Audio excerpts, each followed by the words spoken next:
Hi, I'm Miley Oye. I work as a developer programs tech lead at Google with our search and our webmaster tools teams. Recently, I've heard a lot of questions from our webmaster community about Google Plus and the +1 button and how do they relate to one another.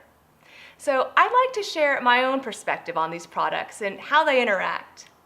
And whether you run your personal website or you represent a large brand or organization, if you're interested in Google Plus, I hope you can find some of this information useful. But let me start by reintroducing myself through my Google Plus profile. As you can see from my profile, since my family is from Hawaii, we enjoy the beach, and that's why my feet are in the sand. And I also enjoy spending time with my girlfriends as well as my nieces. But the big thing to know about Google Plus is that it's not just a social networking site, but it's actually a place where you can establish your identity, have connections, and show your interests. And in this way, it provides this social layer for Google products. So you can take things like Google News or Google Search or Gmail and make it even better because now there's more with your connections and your interests. So all these products can be even more tailored to you. Let's start with today's agenda. First, we'll talk about Google Plus and how it helps you or your business establish an identity. And then some of the benefits of Google Plus include things like intimacy, interaction, and interests. A whole bunch of good in-words. Then after Google Plus, we'll get into the +1 button, which helps you build your reputation. So while Google Plus helps you with identity and all those great features, the +1 button takes that identity and helps you build your reputation by having users publicly recommend your content or share it with others. And then, using Google Plus and the +1 button, we'll talk about how it integrates with search, making search more personal and serving you more relevant results. And then last, if you're interested, you can then get started on Google Plus, and we'll show you some of the first steps you should take. So when you first come into Google Plus, you can establish an identity by creating a profile if you're an individual. So a Google Plus profile is one like you see here of my friend Michael. He's a great photographer, and you can see that his profile really features his great work. And if you scroll, it even gets prettier. Some of those pictures are just stunning.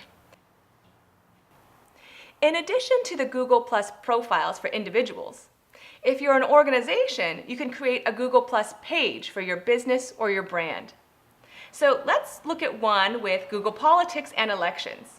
So here, Google kind of accumulates a lot of great information and has attracted over 80,000 followers who actually just are enthusiastic about the upcoming election and can read all the latest news.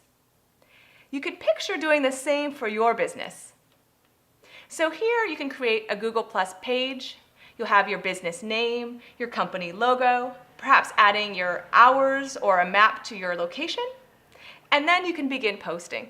So start imagining what your Google Plus profile or page can look like.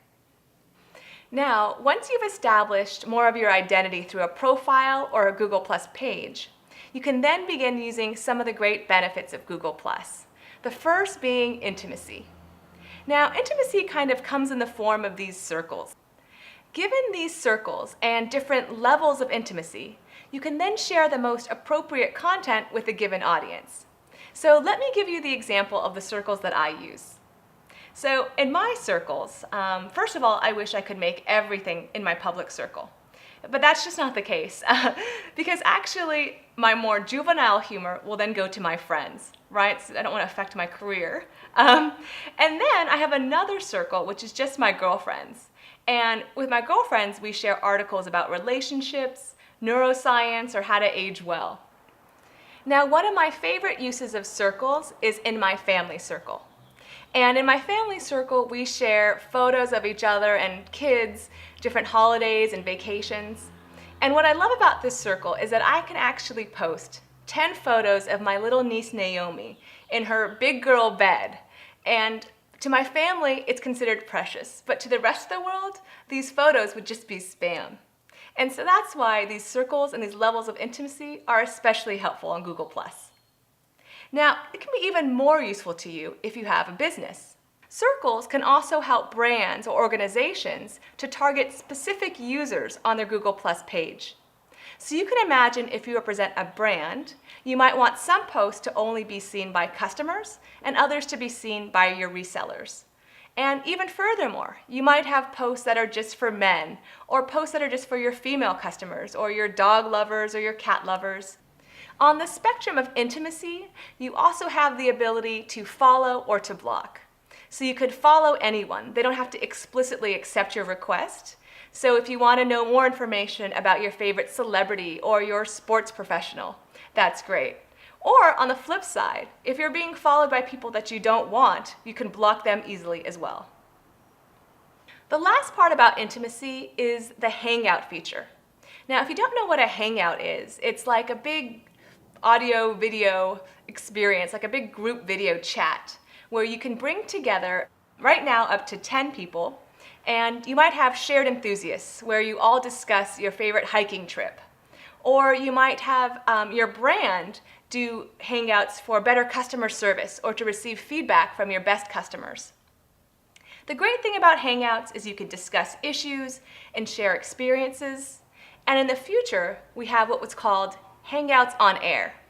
And Hangouts on Air allow that 10-person video chat to be actually live streamed to show to the entire world, if you like, and recorded, so that all the information you discussed in the Hangout, whether it was an interview or a concert, can be played for others to see.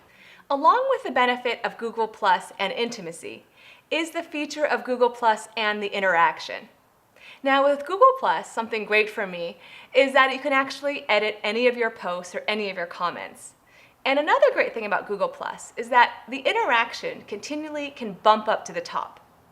So unlike a blog post where you make one post and then it will be pushed down in favor of the next post timed sequentially, with Google Plus you can make a post, and if there's a lot of good comments and interaction, it can continually bump up to the top, so people can always see it in their stream when there's something new. The last big benefit of Google Plus with intimacy and interaction comes interests. And this is where I think Google Plus is particularly beneficial. So I have a little story about my cousin Warren. Warren came to visit me. He lives in Hawaii and came to San Francisco and actually stayed with me during his Christmas break. And he noticed my Galaxy Nexus phone, and it was on Ice Cream Sandwich, which is the latest version of the Android operating system. And he enjoyed playing with my gadget at any of his spare time. But before Warren left back for business school, he told me that he was really just going to focus on school and not spend time with any of these distractions. That was December 2011. And if you fast forward to now, it actually turns out that in the past 3 months, Warren has been, in his spare time, trying to get his older version of his phone actually updated to Ice Cream Sandwich. Warren created a blog. He also made a Google Plus page. And for this very niche audience, with this kind of 2-year-old hardware, trying to upgrade to the latest version of an operating system, he's already attracted over 2,000 followers. And if you look at any of his posts, they've got great comments, people saying, oh, that bug is still present on my phone, or that latest fix works for me. So he's got all this interaction, 2,000 followers, and again, just in his spare time from business school. Now, if you're a brand, you can imagine how can you tap into these groups of interested parties out there on the web on Google+. So take something like Zogget. So Zogget is great because it has the entire passion and interest of all these food enthusiasts. I love to eat, and you can see they always supply me with great recipes, restaurant reviews, and funny things that users wrote in about certain restaurants. If you represent a brand like Zogget or an organization, you probably want to see how your posts are shared and spread throughout the web. And you can through Google+. And you actually can see when you made a post, who it was shared with, and those different types of users, and their groups of followers. What's particularly interesting is when a post actually reaches an entirely new audience. So you start to notice that the usernames are now in Japanese or in a different language. And you can see how all of this happens by actually hitting the play button on the lower left-hand corner, which shows you in a timeline fashion how your posts spread throughout the web. We just talked about Google+, and how that helps you to establish identity, also to have intimacy, interaction, and shared interests. Now we're going to talk about the +1 button, which helps you to build your reputation. The +1 button allows you to publicly recommend and share content, and it can be found on search results, ads, and sites throughout the web. So by having a +1 button, we can take all the good information from Google+, but now have more reputation on all these different products, not just on Google+ itself. The last thing about +1 to know is that you can manage your +1s. And in this way, you can keep all of your +1s and your recommendations current. Here's how +1s can help build your reputation. First of all, in search results, if you see a result you like, as a user, you can +1. You can see this in action when I search for something like rich snippets. I'm given many different results, but I can tell that this one is likely the most relevant because my friend Daniel has already +1'd it. And that way, search has become more tailored for me. You can also see +1s in ads. These +1s are showing reputation on different products on the web, not just within Google+. We know that for many of you, metrics and data are always important. So with the +1 button, you can actually get some great metrics from Google Analytics and Google Webmaster Tools. For example, you can better understand your audience through Webmaster Tools by seeing the +1s and how they relate to different genders, different ages, and locations. You can also see the +1s for particular pages on your site and the +1s that were given for certain pages from other sites on the web. All of this is just showing you how you're building your reputation.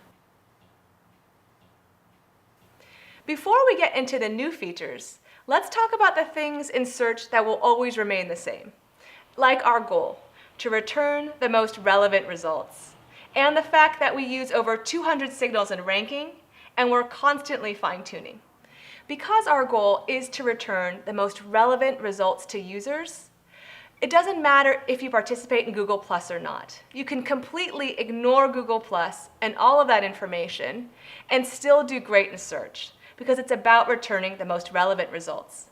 So consider Google+ and the new features as an opportunity, and take the opportunity only if it's worth it for you. Just as you may have seen universal results in the past, those results got even more exciting with Search plus Your World.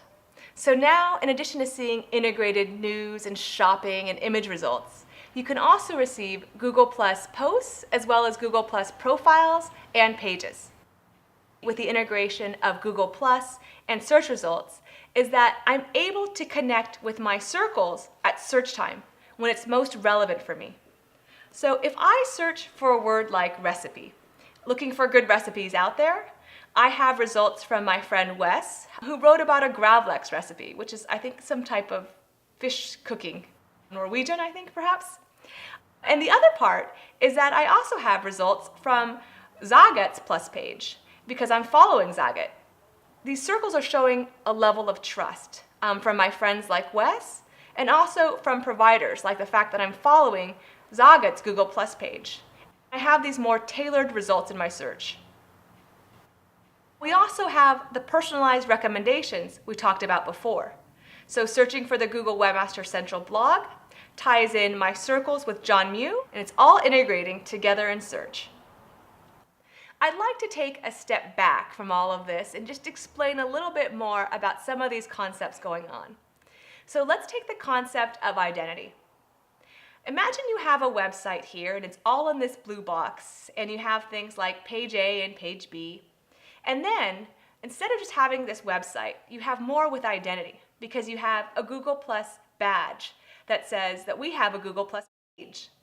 And even more than that, you might have page A and say that page A actually is tied to the identity of this author, and page B is tied to the identity of this author. So rather than just a standalone website, you now have more identity with your Google+ page and 2 different author profiles. Once you have this identity established, you can really then start to build your reputation.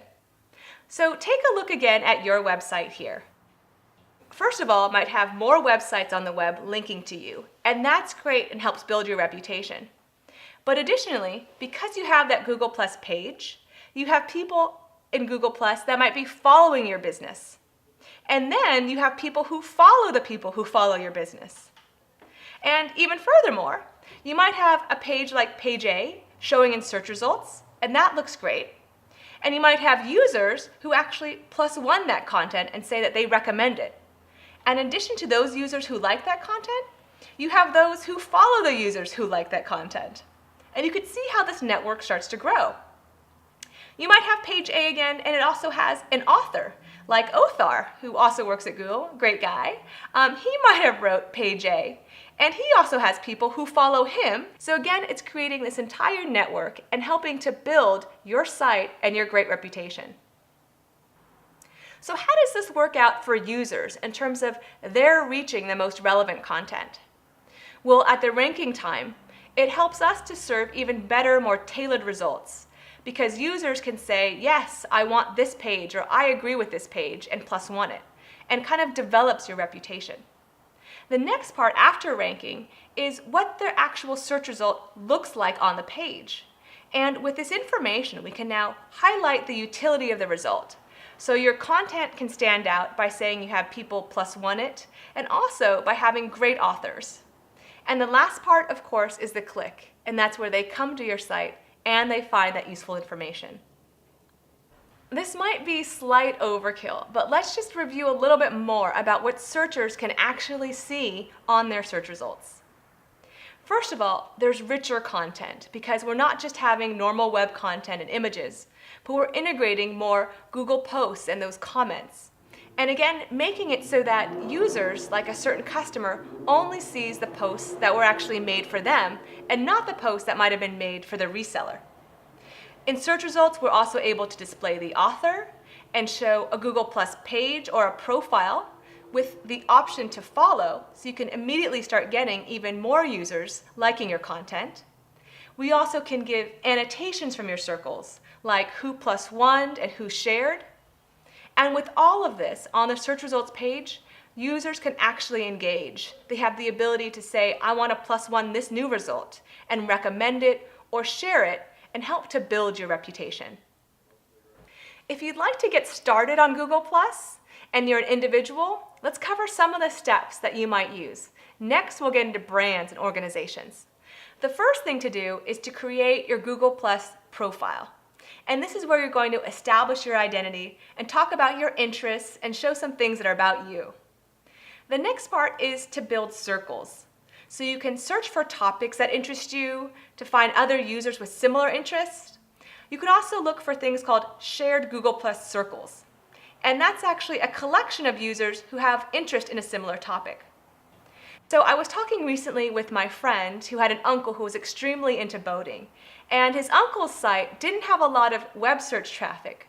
But I think a great opportunity is for a person like this, with a hobbyist with a great website, to actually join Google+ and to have more of that shared interaction with people who also enjoy boating. And that way, you can engage with others, interact, and share your expertise and your personality. And that eventually can also lead to more traffic back to your website. And once you've demonstrated that you're a trusted resource, it helps you to grow your followers and those who have you in circles. And this way, all your work on Google+ also complements your website as well. To get started with Google+ to represent your brand or your organization, let's start with some of the simple steps to get you online. Even if you represent a brand or institution, you have to first create your own Google+ profile. And once that's done, you can then be a user to create a Google+ page for your business and feature products and hours and a map and all that great stuff. Another good part to do is to actually link your Google+ page from your site. And then, of course, is the fun part, engaging with your users, promoting and delighting, which is often a lot more hard work than it sounds. And by doing that, you actually grow your followers and those who trust you. And if you want even more information and to stay up to date, you can follow Google+ Your Business for additional tips. Thanks for your time today to talk about Google+, the +1 button, and how they work with search. I've included links here for more information. Thanks so much.